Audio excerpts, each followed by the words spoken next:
വന്നാലും ഇന്നാലും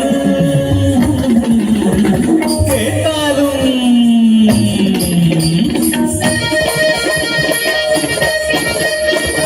ചേട്ടന്മാരെ ചേച്ചിമാരെ കുട്ടികളെ കൂട്ടുകാരെ നാടോടി പാട്ടുപാടി വന്നേ ഞാൻ യേശുവിൻ കഥകൾ ചൊല്ലാൻ വന്നേ.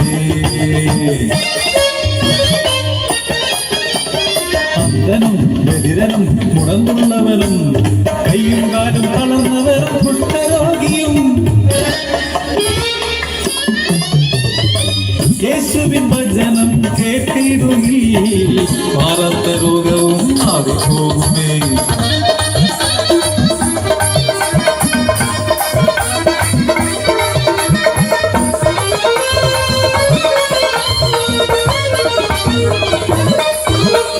കല്യാണനാളിൽ കാനായിൽ വീഞ്ഞില്ലാതെ വിഷമത്തില മനക്കെടായി നാട്ടിലും വീട്ടിലും മാതാവ് യേശുവിൻ അരികിലെത്തി.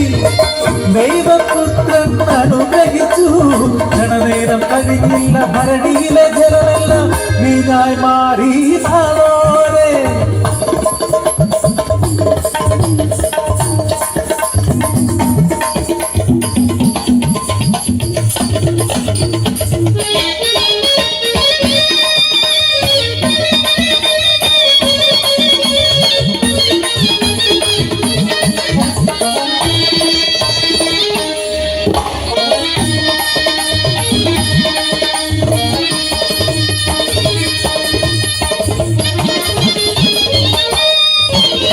നാടുചുറ്റി നടന്നീശോ ദൈവസ്നേഹം പറഞ്ഞീശോ മുക്കുവരെ തന്റെ ശിഷ്യരാക്കി. അഞ്ചപ്പവും 2 മത്സ്യവും കൊണ്ടവൻ 5000 പേരെ തൃപ്തനാക്കി. ലാസറിൻ ഭവനത്തിൽ ഒരു നാളെത്തി കാര്യമറിഞ്ഞപ്പോൾ ദുഃഖിതരാ. മറിയത്തിൻ സോദരൻ ലാസർ രോഗിയായി മരണമടഞ്ഞിരുന്നു. യേശുവിനെ കണ്ടപ്പോൾ മാർത്തയും മറിയവും അലറിക്കരഞ്ഞു പരിതപിച്ചു. യേശുവേ നീ വരാൻ വൈകിയതെന്റെ സോദരൻ ഞങ്ങളെ വിട്ടുപോയി. കല്ലറയിൽ 3 ദിനം മുമ്പ് സംസ്കരിച്ചു ഞങ്ങൾ സോദരരെ. കാര്യമറിഞ്ഞുടൻ ദൈവത്തിൻ പുത്രൻ കല്ലറ തന്നിലായി പോയിടുന്നു. അത്ഭുതം കാണുവാനാചരമെല്ലാം യേശുവിൻ പിന്നാലെ പോയിടുന്നു. കൈകൾ വിരിച്ചങ്ങ് പ്രാർത്ഥിച്ചവൻ ചൊല്ലി ലാസറെ എഴുന്നേൽക്കൂ പുറത്തു വരൂ. കല്ലറ പിളർന്ന് മൃതനാം ലാസർ ഉയർത്തെഴുന്നേറ്റു പുറത്തു വന്നു. അത്ഭുത ചിത്തരായി മാറിയ ജനമെല്ലാം യേശുവെ വാഴ്ത്തി പുകഴ്ത്തിയിടുന്നു.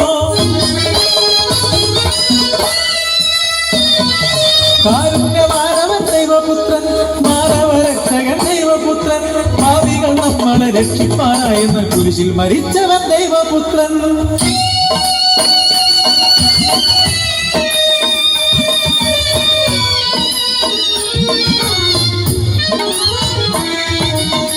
മാനവർ നാമെല്ലാം ഒന്നല്ലേ ഏകദൈവത്തിൻ്റെ തനയരല്ലേ.